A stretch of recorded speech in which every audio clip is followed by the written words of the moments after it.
Selamat pagi, kita berjumpa kembali di kuliah Kimia Katalis. Kita akan melanjutkan pekerjaan kita minggu kemarin, di mana minggu kemarin kita menyusun sebuah tabel, gitu ya. Di mana tabel itu berisi masing-masing mahasiswa mengisi 10 daftar artikel. Ini contohnya adalah yang disusun oleh Mas Kafi, ada 10 artikel, dan Mas Hasdi Mutain ada 10, dan ketika digabung totalnya menjadi 20. Oke, tugas pertama sudah lancar, 100% untuk keduanya sudah clear. Jadi kalau mendapatkan nilai sudah sempurna, gitu ya. Nah, kita akan melanjutkan bagaimana berikutnya. Kita akan menyusun tambahan kolom. Ini sudah saya bantu untuk menuliskan kolom tambahannya, yaitu tujuan, aktivitas, substrat, dan seterusnya. Nah, karena ini adalah bukan proyek saya, maka nanti di sini saya tidak bisa mengakses dari masing-masing references, gitu ya. Maka saya akan membuka proyek saya sendiri. Jadi ini akan saya tutup. Saya akan buka proyek saya sendiri. Oke, Nah, ini adalah proyek saya sendiri, di mana kita lihat di sini saya hanya punya satu judul, ya, karena ini hanya contoh saja. Nanti kita akan menuliskan apa yang jadi tujuan dari penelitian di judul yang pertama, jenis aktivitas apa yang diteliti, kemudian substrat apa yang diteliti, dan katalis apa yang digunakan. Nah, caranya adalah kita mulai dengan membuka tautan dari artikel kita. Caranya kita klik pada bagian sitasi ini, maka nanti akan muncul seperti ini, ya. Ini tinggal kita klik saja, nanti akan mengarah pada SciWheel kita. Ini akan saya tutup supaya bisa terlihat komplit, lengkap, ya. Oke, saya pindahkan ke sini. Kita punya dua jendela di sini. Ini adalah dokumen kerja kita, dan ini adalah artikel yang kita rujuk. Jadi ketika kita klik tadi, otomatis nanti akan membawa kita kepada artikel yang kita citasi. Nah, di sini artikel ini ada PDF-nya yang sudah kita upload, maka kita tinggal klik open PDF. Nah, lalu kita cari bagian dari artikel ini yang menyatakan tujuan. Biasanya tujuan ada di introduction, nanti silahkan dicari. Misalkan ini sudah ketemu, tujuannya ada di sini misalnya ini contoh saja, ya. Kita bisa blok bagian tujuan ini. Nah, lalu akan muncul tombol seperti ini, tombol note, ya. Kita klik tombol note, lalu kita beri warna sesuai urutan. Tujuan itu nanti warna yang pertama oranye, kemudian jenis nanti warna yang kedua, dan seterusnya. Lalu kita tuliskan di sini, tujuan penelitian adalah untuk, misalnya ini contoh saja, misalnya memproduksi fotokatalitik,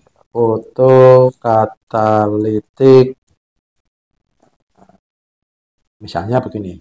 Lalu kita simpan. Maka kita sudah membuat note untuk tujuan pada artikel pertama. Lalu jenis aktivitas katalisnya kita cari juga di sini. Aktivitas katalisnya adalah aktivitas apa?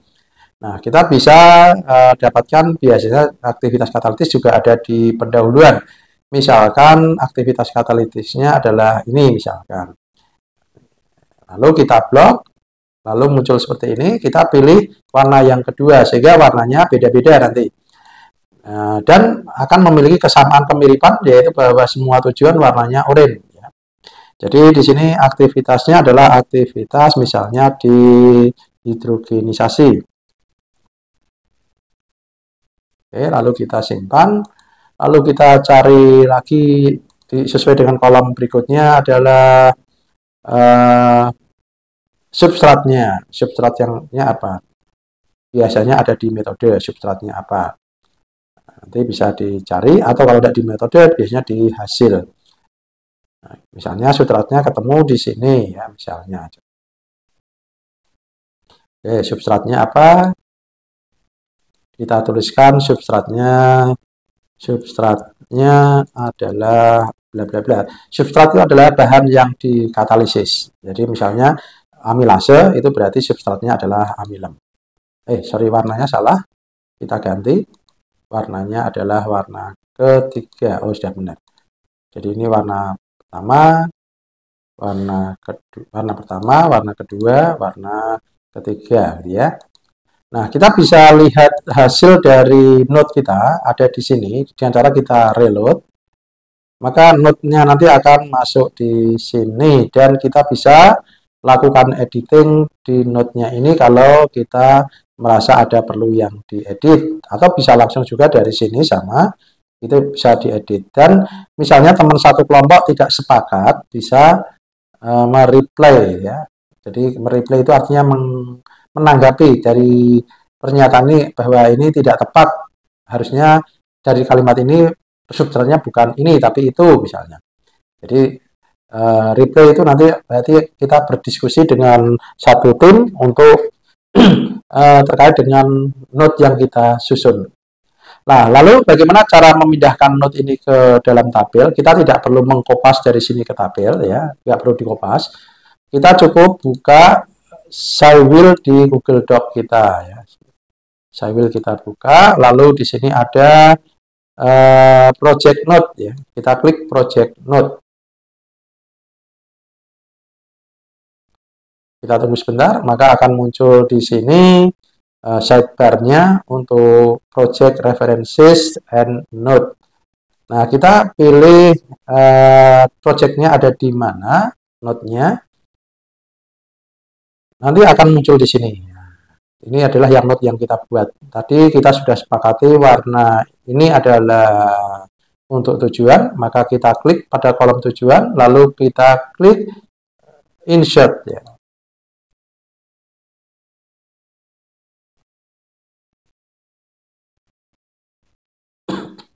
Oke, maka di sini akan muncul pernyataan kita tadi salah, berarti ini adalah ternyata aktivitas, ya. Jenis aktivitas.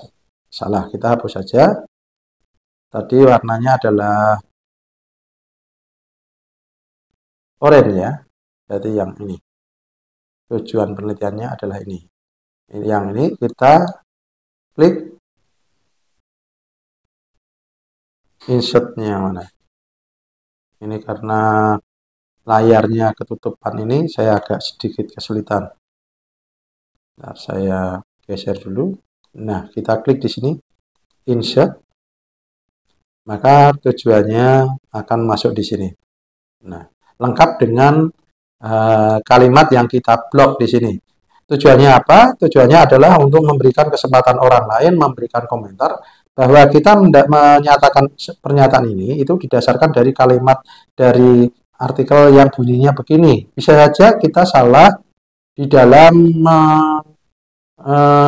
memaknai kalimat tersebut, maka orang lain diberikan kesempatan untuk melihat benar tidak yang kita lakukan, ya.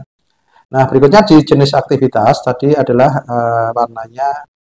Kalau kita di sini ada kolom warnanya, mungkin akan lebih mudah kalau warnanya kita samakan, ya.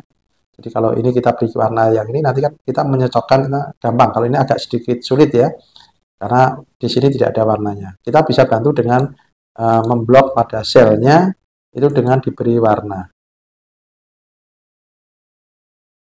Nah, tabel propertiesnya nanti kita beri warna. Nanti silahkan dicoba. Warnanya diusahakan dicocokkan supaya kita tidak keliru di dalam memasukkan node, gitu, ya. Oke, kita akan lanjutkan. Berikutnya, bagian berikutnya adalah jenis aktivitas, ya. Nah, ini adalah aktivitas adalah untuk yang ini, ya. Jadi ini kita tinggal klik insert, maka nanti aktivitasnya juga akan masuk di sini. Lalu yang terakhir adalah substratnya kita insert. Oke, seperti ini. Dan seterusnya nanti dikerjakan sampai artikel yang ke-10. Jadi untuk 4 kolom ini dilengkapi. Nah, nantinya dengan cara seperti ini kita bisa dengan mudah membuat analisis apa yang sudah pernah dilakukan dan apa yang belum dilakukan dan apa saja hasil yang sudah pernah dilakukan sehingga ketika kita melakukan riset kita akan lebih mudah. Jadi kalau kita ingin melakukan sesuatu, kita sudah melihat, mereview hasil-hasil yang telah dilakukan oleh orang-orang peneliti sebelumnya gitu ya. Sehingga kita tidak mengulang tetapi kita menyempurnakan apa yang telah dilakukan. Oke, untuk tugas minggu ini cukup hanya begini saja ya, cukup mudah. Hanya membaca artikelnya, lalu menandai, kemudian memberi catatan, lalu catatannya disalin di sini. Nanti setiap catatan otomatis muncul citasinya. Nanti tinggal kita atur stylenya, apakah Vancouver. Oke, kita ganti ke Vancouver, maka nanti penulisan citasinya akan berubah sesuai dengan yang kita inginkan. Di sini menjadi Vancouver semuanya. Kalau tadi kan campur-campur ya, kita tinggal update otomatis nanti jadi Vancouver.